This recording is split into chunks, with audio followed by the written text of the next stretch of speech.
हमारे चैनल को सब्सक्राइब करें और बेल आइकन दबाएं। नमस्कार, आदाब। क्राइम पेट्रोल सतर्क के आज के इस एपिसोड में मैं अनूप सोनी आप सबका स्वागत करता हूं।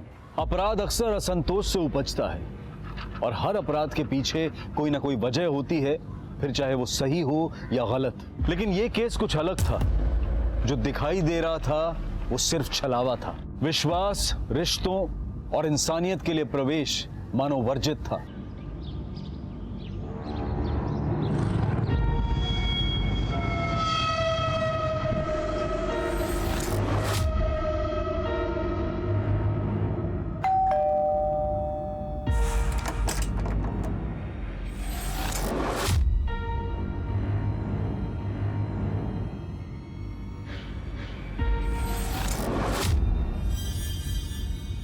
पापा रुको।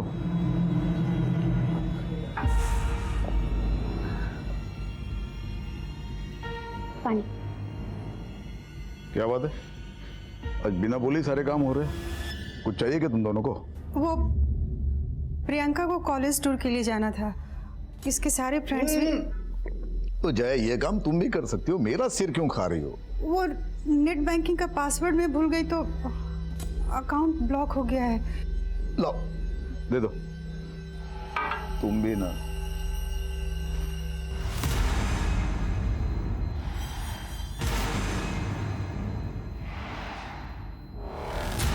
इस लड़की का फोटो क्यों रखा है फोन पर? मुझे इमोशनल ब्लैकमेल करना चाहती हो? ये लड़की मेरे लिए मर चुकी है। ऐसे मत बोलिए। आज जन्मदिन है रश्मि का। जन्मदिन उनका होता है जो जिंदा होते हैं। मरे हुए लोगों की बरसी मनाई जाती है। काश 25 साल पहले अपने हाथों से उसका गला दबा के उसे मार दिया होता, तो आज कम से कम उसकी वजह से समाज में बेइज्जत तो ना होना पड़ता।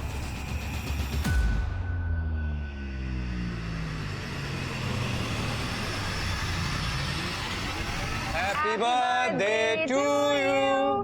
Happy birthday, Rashmi. Happy birthday. Happy birthday. Oh my God, Ronak! This is so beautiful. Thank you so much. Thanks to you.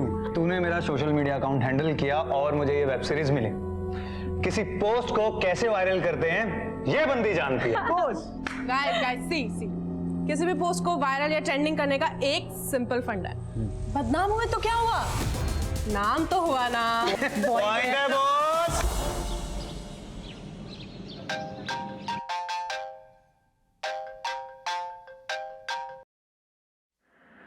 Hello रश्मि, ये तूने क्या किया?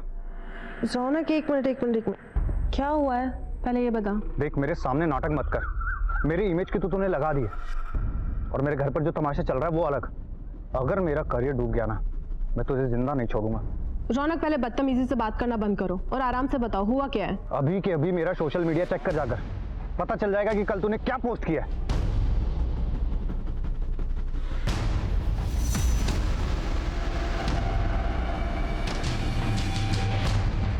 What's wrong with you, रश्मि? ये क्या कर दिया है तूने? यार पता नहीं कैसे हो गया ये, मुझे समझ नहीं आ रहा। मैं नशे में थी तो पता नहीं कैसी गलती हो गई यार। गलती? बहुत बड़ा कांड कर दिया है तूने।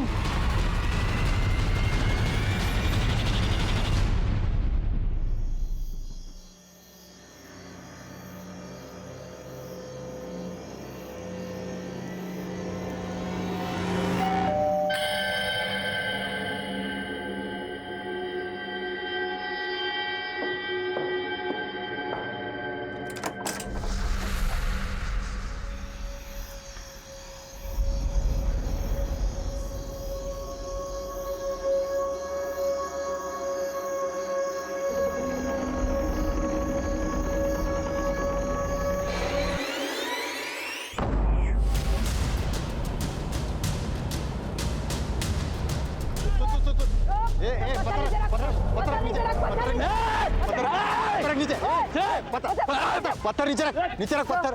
इस भिखारी के पास एक सूटकेस है जिस पर खून के धब्बे। लोगों ने देखा तो पीसीआर को फोन किया।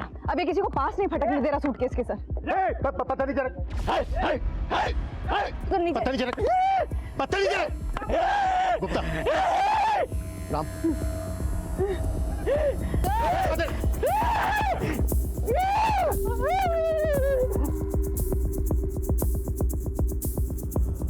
मैं खोलो।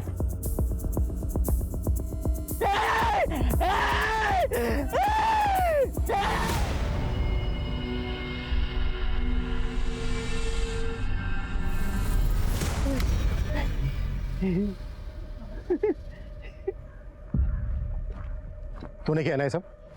तूने मारा ना इस लड़की को? तूने मारा? एक सेकेंड सर, ये भिखारी मंदबुद्धि है। ये मंद बुद्धि है या तेज बुद्धि है, ये तो चेकअप के बाद ही पता चलेगा। हो सकता है इसने ही मारा हो इस लड़की को और पकड़े जाने के डर की वजह से एक्टिंग कर रहा हो। नहीं सर, आसपास लोगों से पूछताछ की थी, वो कई सालों से इसे ऐसे ही देख रहे हैं, यूं ही घूमता रहता है। तो हो सकता है ये सूटकेस इसको कहीं से मिला हो, या फिर ये भी हो सकता है कि किसी ने सूटकेस फेंका और इसने उसको देखा हो। इससे हमें कातिल का हुलिया पता चल सकता है। सर इधर देखिए। इसके बाद उस तरफ खून के बिल्कुल निशान नहीं है, तो इसका मतलब ये है कि सूटकेस को यहाँ से घसीटते हुए वहां तक ले जाया गया। यानी इस पॉइंट तक सूटकेस किसी व्हीकल में लाया गया होगा। राइट, जाहिर सी बात है यहाँ पे कोई सीसीटीवी तो होगा नहीं। इस रास्ते पर आने वाले जितने भी रूट्स हैं उन सब की सीसीटीवी फुटेज चेक करो। उन रूट्स पर आने वाली सभी गाड़ियों को खंगालो। सर, बॉडी को पोस्टमार्टम के लिए भेज देते हैं। और दिल्ली एनसीआर में जितनी भी मिसिंग कंप्लेंट फाइल हुई हैं उन सबको खंगालो। हो सकता है इस लड़की की गुमशुदगी की रिपोर्ट लिखवाई गई। सर, नेट बंद होगा उसका, मिस्ड कॉल देखेगी तो खुद ही कॉल करेगी। पर मम्मी, दीदी का नेट कभी नहीं बंद रहता है, उनका तो सारा काम ही नेट पर है ना। बेटा बिजी होगी, और एक काम कर, तू जाके खाना गर्म कर, तेरे पापा आते ही होंगे, उनको पता चल जाएगा तो तू समझ रही ना बेटा क्या। तो क्या मम्मी, क्या कर लेंगे वो? दीदी ना एकदम सही बोलती है, हम सब पापा के हाथ की कठपुतलियां हैं। क्या वो कभी हमारे बारे में सोचते हैं कि उनकी बेटियों की, उनकी बीवी की भी कोई अपनी विशेष हो सकती है, लाइफ हो सकती है? लेकिन नहीं, वो हमारे बारे में बिल्कुल नहीं सोचते। मैं क्या कुछ गलत बोल रही हूँ मम्मी?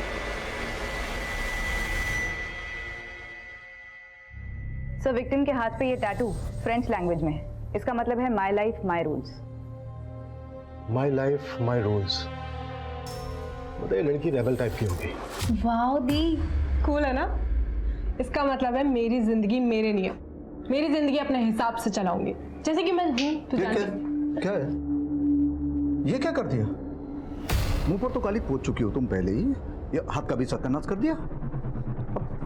इसी तरह से ना यहाँ माथे पर लिख दिया हमारे कि नालायक बेटी का मजबूर बाप। पापा ऐसा भी क्या करते? ये क्या कम कर दिया क्या तुमने? हाँ, मिटा दे, मिटा दे। वो नहीं निकलेगा। अरे कैसे नहीं निकलता है, देखते हम। पापा, दीदी को दर्द होगा। आजा। पापा, पापा, पापा, पापा नहीं, पापा प्लीज, दीदी को दर्द हो रहा है, पापा प्लीज। पापा नहीं निकलेगा वो, प्लीज छोड़ दीजिए। याद रखना, ये मेरा घर है, यहाँ सिर्फ मेरे नियम चलेंगे, यहाँ तेरा कुछ नहीं चलेगा।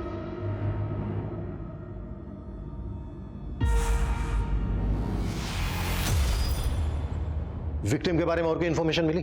सर दिल्ली एनसीआर की सारी मिसिंग कंप्लेंट्स चेक की, लेकिन उनमें से एक का भी विक्टिम से हुलिया मिलता नहीं।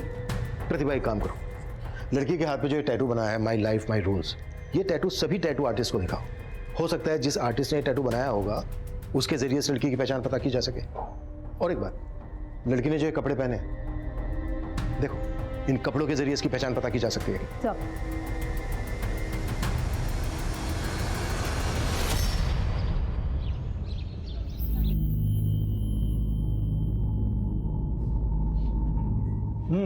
सब्जी देना। अरे देना।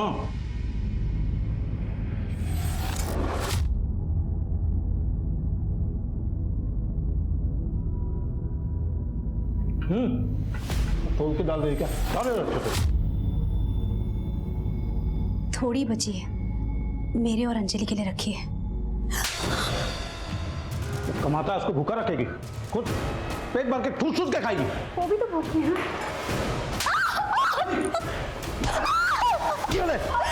और खाएगी भरा पेट, और चैन से खाने भी नहीं देते।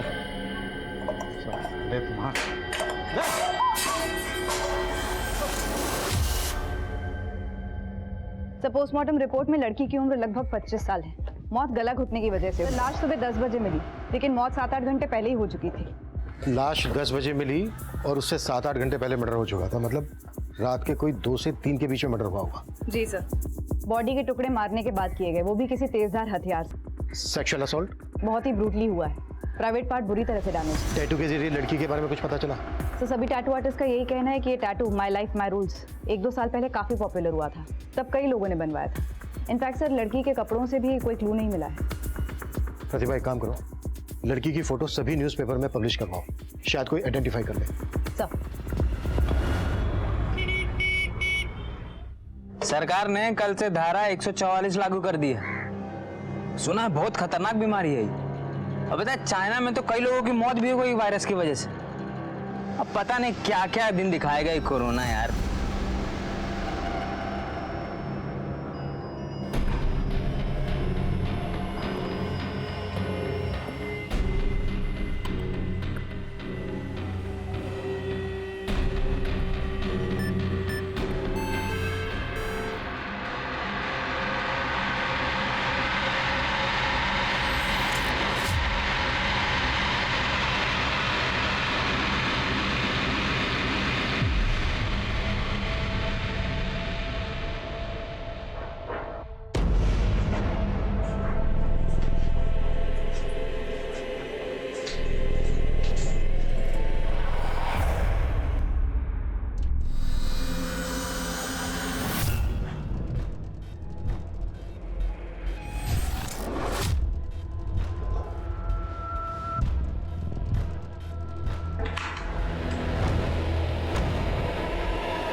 अम्मा, भूख लगी है। जा बैठ, मैं ला रही हूँ।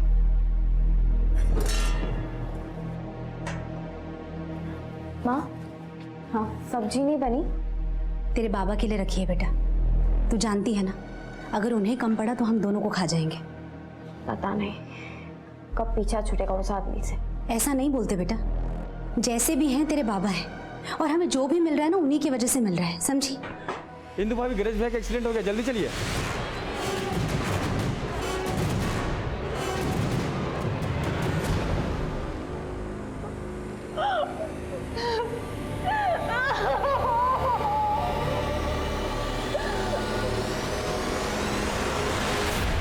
सर, भिखारी की रिपोर्ट आ गई है। साइकोलॉजिस्ट का कहना है कि वो अपना मानसिक संतुलन काफी पहले ही खो चुका था, और जिस प्रिसिशन से क्राइम हुआ है ये उसके बस की बात ही नहीं है। क्राइम करना भले ही उसके बस की बात ना हो, पर देख तो सकता है। साइकोलॉजिस्ट ने उससे काफी देर बात की। उनका कहना है कि उस भिखारी ने कुछ तो देखा है, क्योंकि वो बार बार किसी गाड़ी और सूटकेस के बारे में बात कर रहा है। लेकिन काफी पूछताछ करने के बाद भी वो उससे कोई इन्फॉर्मेशन निकाल नहीं पाए। छोड़ दो उसको, लेकिन नजर रखो उस पर, और अपने सारे खबरियों को एक्टिव कर दो। जब तक इस लड़की की हमें पहचान नहीं पता चल जाती, तब तक ये केस आगे नहीं बढ़ पाएगा। ये गंगा जमुना बहाना बंद कर, समझी? एकदम आवाज नहीं आनी चाहिए, आवाज नहीं आनी चाहिए, समझ में?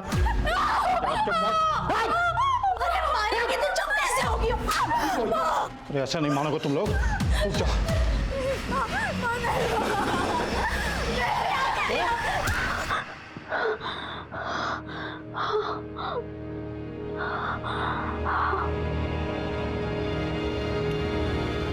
आंटी, आंटी, क्या हुआ मधु?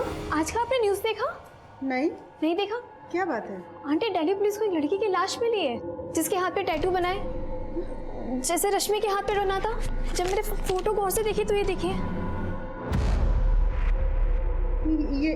ये मेरी रश्मि नहीं है। मेरी रश्मि तो मुंबई में है। क्या हुआ? वो तो 3 साल से दिल्ली आई ही नहीं। अंकल, ये क्या हुआ है बताइए। देखिए।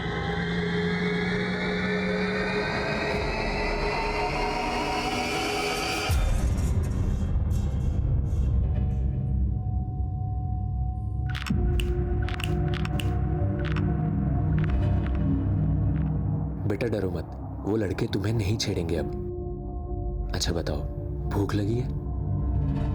एक चाय और एक बिस्किट देना बच्ची को।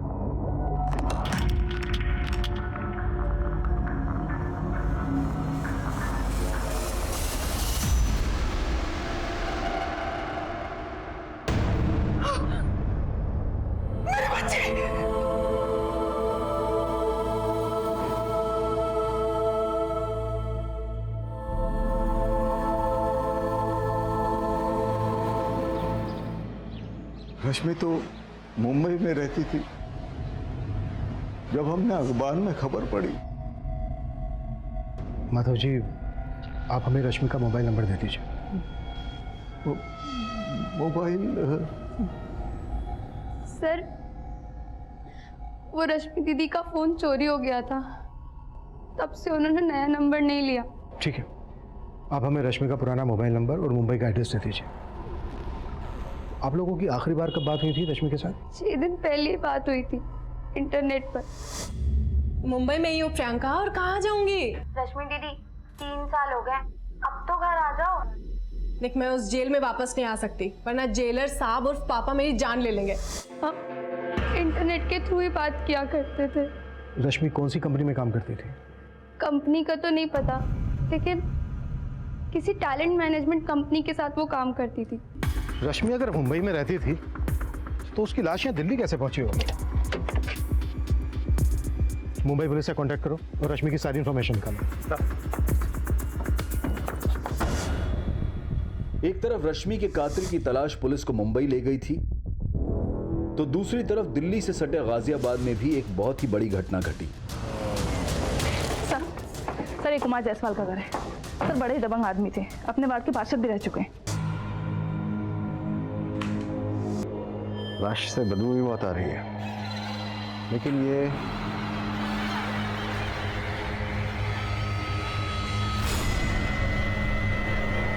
लगता है इस रस्सी का इस्तेमाल गला घोटने के लिए किया गया है।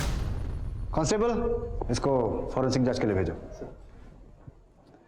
अच्छा, घर में लूटपाट जैसी भी कोई घटना घटी है? हाँ सर, पूरा घर बिखरा पड़ा है। सबसे पहले लाश को किसने देखा? सर, इनके पड़ोसी अजीत महतो। साहब, 1-2 दिन से मैंने जायसवाल साहब को नहीं देखा, और जब ये थाली वाला कार्यक्रम हो रहा था उस वक्त भी बाहर नहीं आए। अरे जायसवाल साहब, जायसवाल साहब, अरे बाहर निकलो।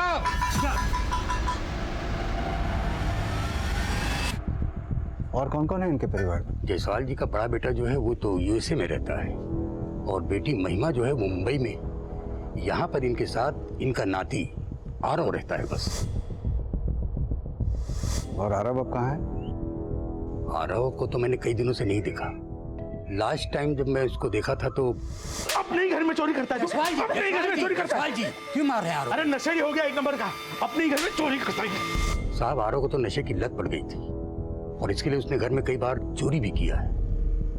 मुझे तो ऐसा लगता है साहब कि पैसे के लिए ही उसने।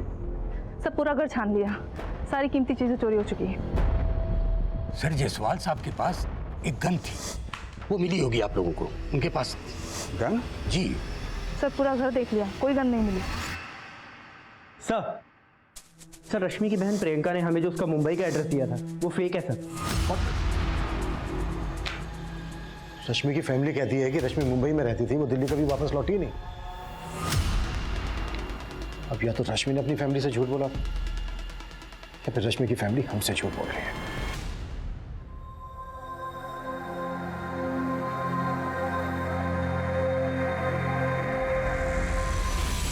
बेटा, मुंबई जाना जरूरी है क्या?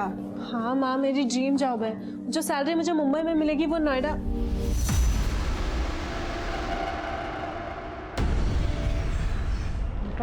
ये सब्जियां लाइए, ये रख दो।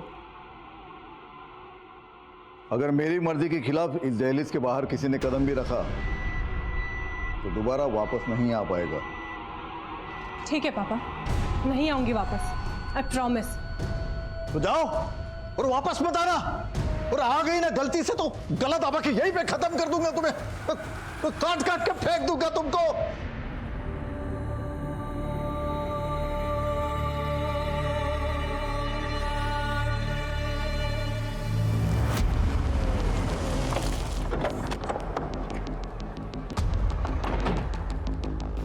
ये क्या बात कर रहे सर आप?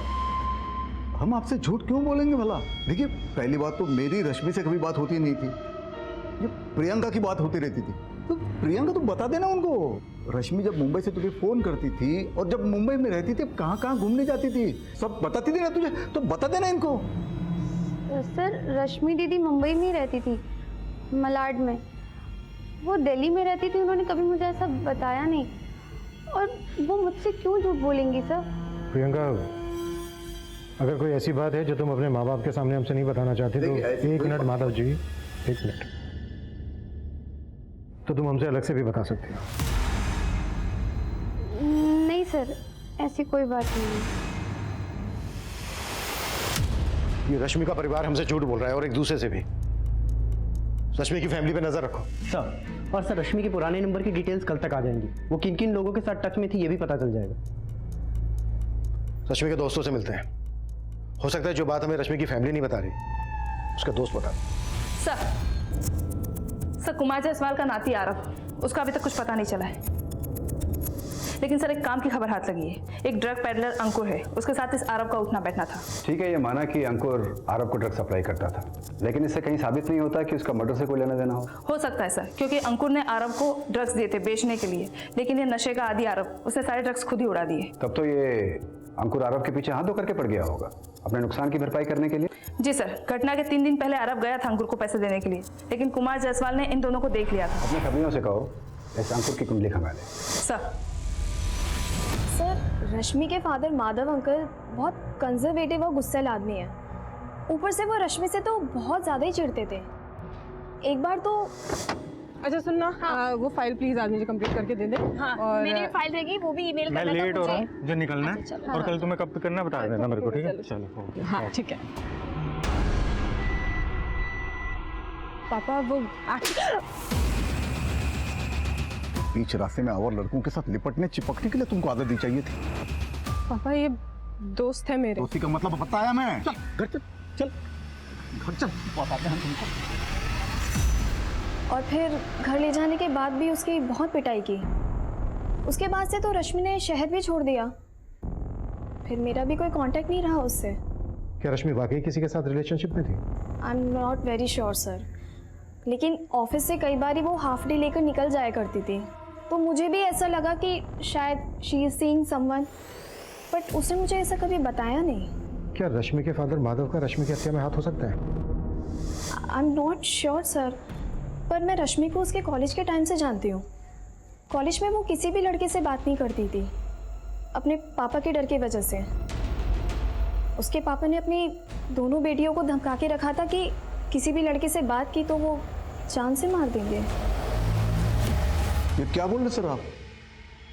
अगर मुझे रश्मि को मारना ही होता तो 3 साल पहले ही मारता मैं, जब मेरी मर्जी के खिलाफ उसने हमारे घर के दहलीज के बाहर कदम रखा था मुंबई जाने के लिए। देखिए सर, मैं बाप हूं उसका, और एक बाप का कर्तव्य होता है बच्चों को डिसिप्लिन सिखाना, जो कि मैंने मेरा कर्तव्य किया है। मैं बोल रहा हूं ना कि रश्मि के साथ ये जिस किसी ने भी किया है ना, उसे कड़ी से कड़ी सजा मिलनी चाहिए। तो मिलकर रहेगी, तो चाहे वो कोई भी हो, आप ही क्यों ना हो। अगर आपको यह लगता है कि यह सब मैंने किया है तो आप साबित करके दिखाइए। अब मैं चलूं?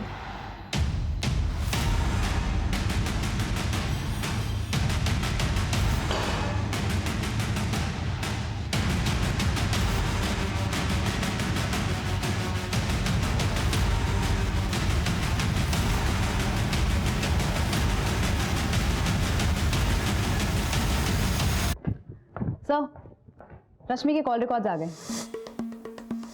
उसका नंबर दिल्ली में ही रजिस्टर्ड है। इनफैक्ट उसका फोन कभी चोरी ही नहीं हुआ, उसने अपना नंबर 3 महीने पहले इस्तेमाल करना बंद कर दिया। कॉल रिकॉर्ड से कुछ मिला? सर, उसकी 3 लोगों से रेगुलरली बात होती थी, रौनक दहिया, सोनाली दवे और निहारिका शर्मा। रौनक और निहारिका एक्टर्स हैं और ये सब के सब दिल्ली में बेस्ड हैं। इनफैक्ट सर, उसके कॉल डिटेल्स में एक भी नंबर मुंबई का रजिस्टर्ड नहीं है। इसका मतलब रश्मि कभी मुंबई गई नहीं थी, वो यहीं दिल्ली में थी। रश्मि ने अपनी फैमिली से झूठ बोला कि उसको मुंबई में जॉब लगी है। और हाँ सर, रौनक का 3 महीने पहले सोशल मीडिया पर एक आपत्तिजनक वीडियो वायरल हुआ था, तब रश्मि उसका सोशल मीडिया अकाउंट हैंडल कर रही थी। हे नेटिजन्स, आज मेरा बर्थडे है। सी, हैप्पी बर्थडे रश्मि। और आज मेरे बर्थडे पे मैं आप सबके साथ ना बहुत सारी बातें शेयर करना चाहती हूँ। मैं पिछले 3 साल से इंडिपेंडेंट हूँ और मेरा करियर भी एकदम मस्त जा रहा है, लेकिन कभी कभी ना लाइफ की गाड़ी डिरेल हो जाती है। लेकिन मैं उसे सक्सेसफुली ट्रैक पर लेकर आऊंगी, क्योंकि I believe in my self. और मैं आप सबको भी ये कहना चाहती हूँ, हमेशा अपने आप पर बिलीव करना, अपनी शर्तों पे जीना। और अरे मैंने बहुत बोल लिया। लेट्स मीट द हॉट चिक निहारिका। कौन? हाय। अरे इधर आया। Oh god, wait. Breaking news, womaniser lady boy कहलाने वाले macho man run of the year है किसी और लड़के की बाहों में। इसी के क्या लगता है आप लोगों को? Stop it man. ये होना कोई क्राइम नहीं होता। वो रियल लाइफ में भी माचो और रियल लाइफ में भी माचो। यार राइट। ओके, तो क्या ये सेम बात इसकी वाइफ को जाके बता सकती है? तो ये सारी बातें छोड़ यार। अच्छा तुम मेरी बात सुनो, तुम मेरी प्रमोशनल वीडियो कब पोस्ट करोगे? यार तू बोल, अभी करूं? हाँ। अभी कर दीजिए। हाँ। रुक, just give me a minute. Niharika no बोलेगा, नो बोले नहीं, यहीं रुक।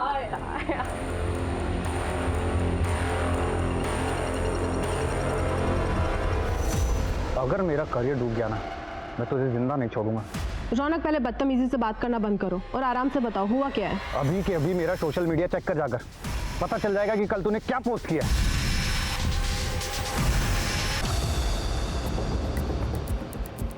रश्मि 3 महीने से अपना मोबाइल फोन यूज नहीं कर रही थी, इंटरनेट कॉलिंग पे बात कर रही थी। रौनक से मिलो। मैडम मैं दिल्ली में रहता हूँ और मैं उससे यहीं मिला था। रश्मि से आखिरी बार कब मिले थे तुम? मैं रश्मि से आखिरी बार उसके बर्थडे पार्टी पे मिला।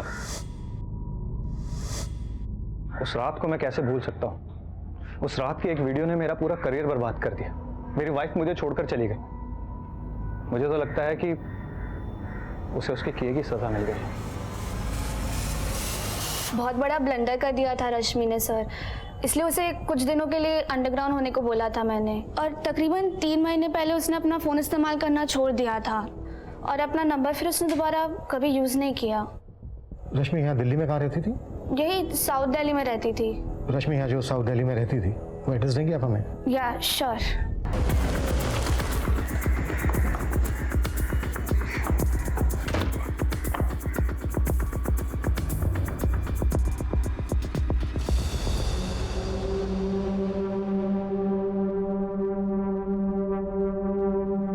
रश्मि का मर्डर यहीं किया गया, आज को काट कर ट्रॉली बैग में भरा गया।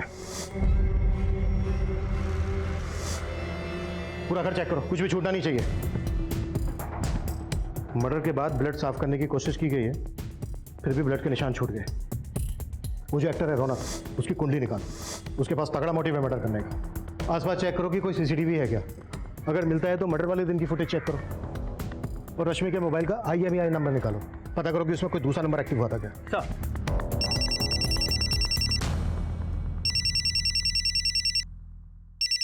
हेलो,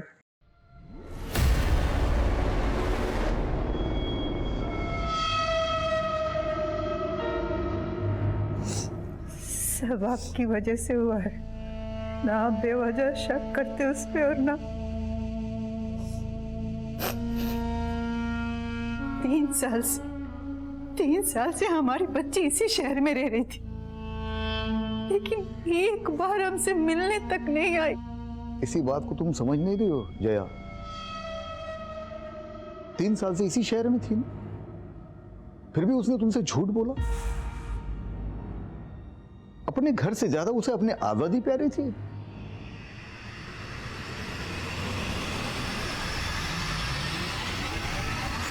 राजू बेटा, तुम अपना और अपनी बहन पिंकी का ख्याल रखना।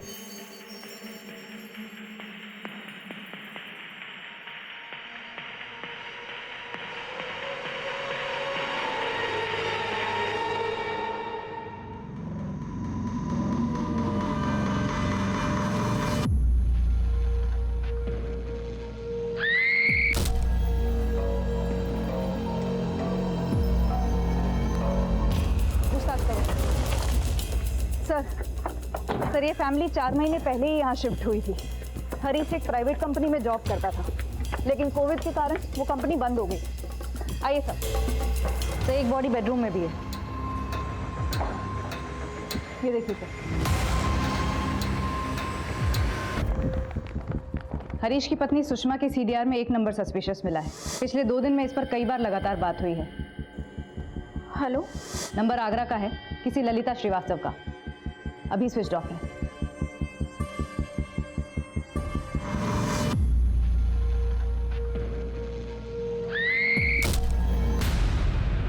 सर 5 साल पहले ललिता ने खुदकुशी की थी। इन्वेस्टिगेशन में कुछ सस्पिशियस तो नहीं मिला, बस इतना पता चला कि खुदकुशी करने से पहले ललिता बैंक गई थी। बैंक के एक एम्प्लॉय ने उसको ठगा था। ठीक है, आप चिंता मत कीजिए, आपका काम हो जाएगा और 2 दिन के अंदर अंदर आपका पैसा आपके अकाउंट में आ जाएगा।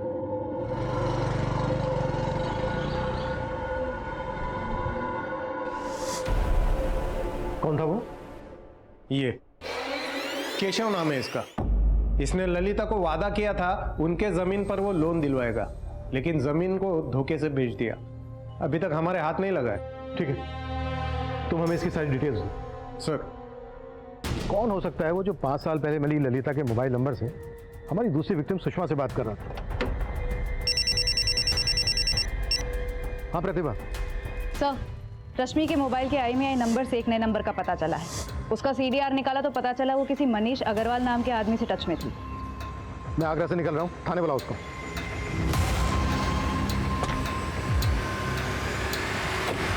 सर रश्मि और मैंने शादी कर ली थी सर हम दोनों प्यार करते थे सर एक दूसरे से। हम दोनों ही अपने अपने घर से मुंबई में अच्छी जॉब का बहाना करके निकले थे, लेकिन शादी के बाद भी हम दिल्ली में ही थे सर। रश्मि अपने घर वालों से झूठ बोलती थी कि वो मुंबई में है। वो मेरे साथ यहीं थी दिल्ली में सर। बहुत खुश थे सर, पता नहीं किसकी नजर लग गई हमको और हमारे बीच हर छोटी मोटी बात पे झगड़े होने लगे और फिर ये धीरे धीरे झगड़े बड़े होते गए सर। इसीलिए तूने मार डाला रश्मि को? नहीं सर, मैंने मारा नहीं है सर उसको। मैं मानता हूँ कि हम अलग हो गए थे, लेकिन अलग होने के बाद भी हम लोग टच में थे सर। ऐसी रही पार्टी? ऑसम। और तुम्हें तो पता ही है ना, पीने के बाद निहारिका की ऑस्कर वाली स्पीच। यार तुम्हें होना चाहिए था यहाँ पर। अरे यार मुझे आना था, मैं थोड़ा बिजी हो गया काम में। तुम काम करो, मैं जा रही हूँ अभी सोने, ठीक है? कल बात करती हूँ। मैं तो रोज उसको इसी उम्मीद पे फोन करता था कि एक दिन तो हमारे बीच में सब कुछ ठीक हो जाएगा। और जब सब कुछ ठीक नहीं हुआ तो तूने रश्मि को समझाने की कोशिश की और उसने तेरी बात समझी नहीं,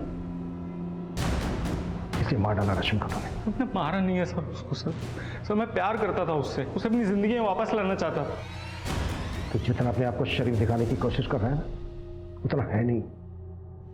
कुत्ता साले को तब तक कुत्ता जब तक ये सच ना बोले। लेकिन हमने नहीं किया सर। रश्मि कई मुश्किलों से गुजर रही थी। अपने बॉयफ्रेंड से अलग होने के बाद वो अकेली हो गई थी, लेकिन उसने अपने पिता के पास जाना मुनासिब नहीं समझा। शायद इसकी वजह उसके पिता का सख्त रवैया और उनकी पिछड़ी सोच थी।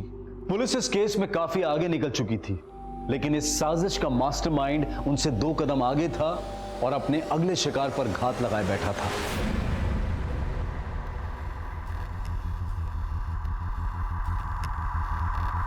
अंजलि बेटा, कितनी देर कर दी? सॉरी माँ, काम थोड़ा ज्यादा था। बस काम काम काम काम के चक्कर में ना तुम माँ को भूल जाएगी, है ना? अब आप नाराज मत हो। अच्छा, एक काम करते हैं, हम ना आपका दिमाग ठंडा करने के लिए ठंडी ठंडी कुल्फी खाते हैं। यहाँ पास ही में बहुत अच्छी मिलती है। क्या हुआ? कुछ नहीं, चल। कब से बैठ के इंतजार कर रही थी मैं, अब आएगी अब आएगी।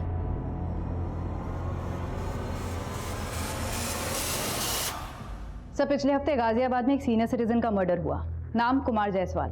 मोडस ऑपरेंडी लगभग हरीश शाही के फैमिली के मर्डर्स जैसी। रस्सी से गला घोटकर हत्या, घर में लूटपाट एंड नो फिंगरप्रिंट्स। और हाँ सर, गाजियाबाद पुलिस को क्राइम सीन से नायलॉन की रस्सी मिली।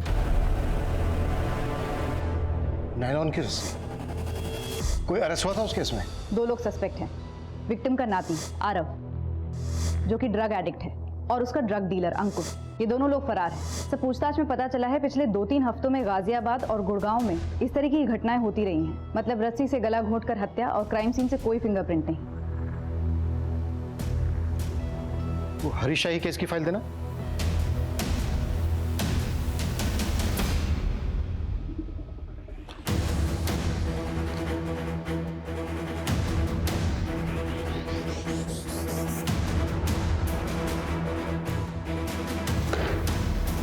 इसमें कोई डाउट नहीं है गाजियाबाद में हुए मर्डर का हरीश की फैमिली में हुए मर्डर से कनेक्शन है। ऐसी चीजें खंगालो जो इन मर्डर्स में कॉमन है।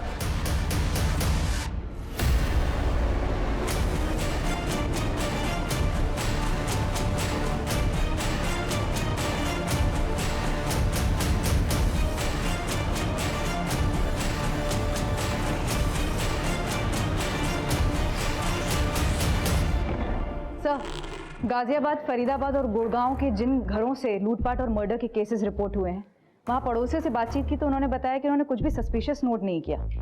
सर, किसी भी घर में सीसीटीवी नहीं था, तो कौन आया कौन बाहर गया इसका कोई रिकॉर्ड नहीं। लेकिन सर, जब मैंने उन घरों तक जाने वाले रास्ते की सीसीटीवी खंगाली तो एक बड़ी चौंकाने वाली बात हाथ लगी।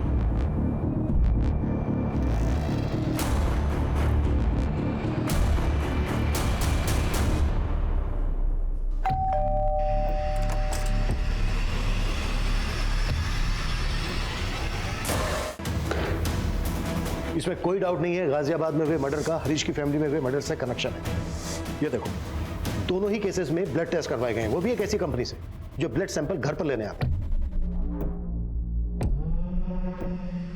सर, इसका मतलब ये गिरोह है जो टेस्ट करने के बहाने घर में घुसता है और क्राइम करता है। हाँ जी जी, वो आपने ब्लड टेस्ट करवाया था ना, तो उसी की रिपोर्ट आई है। रिपोर्ट कब तक आ जाएगी जी? मुझे तो बहुत डर लग रहा है, कहीं मुझे कोरोना ना हो गया हो। माफ करना, आप कोरोना पॉजिटिव हैं। पॉजिटिव? जी हाँ, पर आप चिंता मत कीजिए, ये हमारी टीम है जो आपके घर को सैनिटाइज कर देगी। आओगे, आ जाओ। अरे आप चिंता मत कीजिए, पूरा घर सैनिटाइज हो जाएगा, डिसइंफेक्ट हो जाएगा। आप टेंशन। एक मिनट पुत्र, एक मिनट, पहले मैंने बहू की रिपोर्ट तो देखने दे। अबे पापा जी, आप रिपोर्ट देख के क्या करेंगे? वो क्या है ना कि सारी मेडिकल लैंग्वेज है, तो आपको समझ में नहीं आएगी। मैनू सब समझ में आंदा है। तेनू पता नहीं है पुत्र, मैं अपने पिंड विच ना वैद था, वैद। अबे बुड्ढे, फोन किसको लगा रहा है तू? हाँ, ज्यादा होशियारी कर रहा है तू।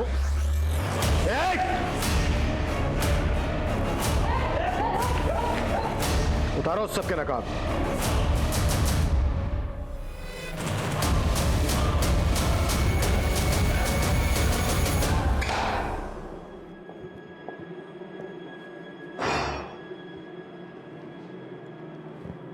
ललिता श्रीवास्तव तुम लोगों की पहली शिकार थी ना, जिसको लूटा तुम लोगों ने, जमीन हड़प ली उसकी। वो थी इतनी बेवकूफ कि उसको उल्लू बनाना बहुत आसान था सर। जब मैंने उसकी जमीन बेची तो आई थी मेरे पास रोती हुई। हाँ बोलिए, क्यों बुलाया मुझे यहाँ? प्लीज मेरे साथ ऐसा मत करो, वो जमीन मेरे लिए बहुत जरूरी है। देखिए, पेपर तो आप ही ने दिए थे ना मुझे। मैंने तो लोन के लिए दिया था। मैं कुछ नहीं कर सकता। अरे देखो, मैं मर जाऊंगी। आपको जो करना है आप कीजिए, मैं कुछ नहीं कर सकता।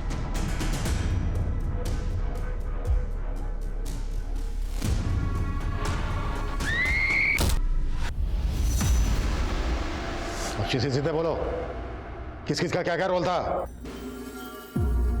सर, बशीर एक कंपनी में काम करता था जो लोगों के घरों में जाकर लोगों के ब्लड सैंपल और पैथोलॉजिकल कलेक्ट करते थे।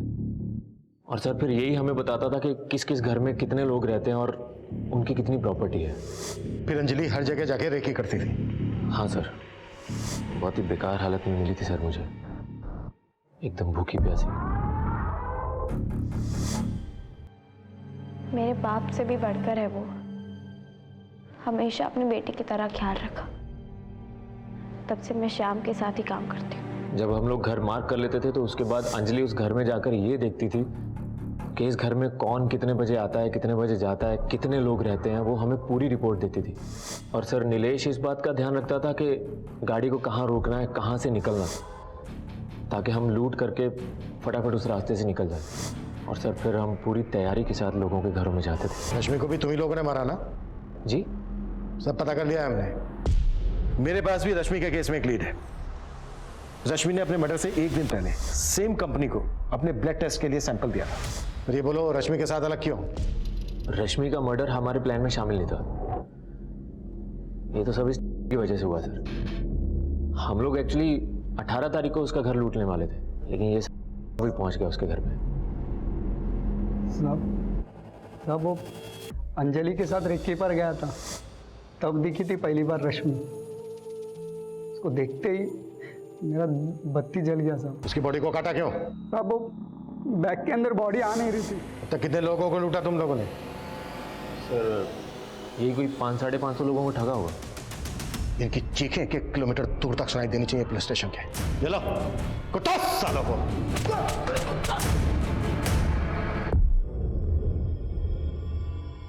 कोविड-19 के इस दौर में हमने इंसानियत की कई अनमोल मिसालें देखी, लेकिन कुछ लोग ऐसे भी होते हैं जो महामारी के माहौल को भी अपने फायदे के लिए इस्तेमाल करने से नहीं चूकते, जैसा कि इस केस में शाम ने किया। लालच से भरा दिल और साजिश से भरा दिमाग सिर्फ गलत रास्ते पर ही चलाता है, लेकिन खुद को शातिर समझने वाले ये सो कॉल्ड मास्टरमाइंड ये भूल जाते हैं कि जुर्म के रास्ते की आखिरी मंजिल जेल की चारदीवारी होती है, क्योंकि क्राइम नेवर पेज। अब मैं अनूप सोनी आपसे विदा लेता हूं, फिर मुलाकात होगी क्राइम पेट्रोल सतर्क में एक और नए केस के साथ। तब तक अपना और अपने परिवार का ख्याल रखें, सतर्क रहें, सुरक्षित रहें और देखते रहें क्राइम पेट्रोल सतर्क। जय Hind. For more updates, subscribe to our channel, click the show links and enjoy watching the videos.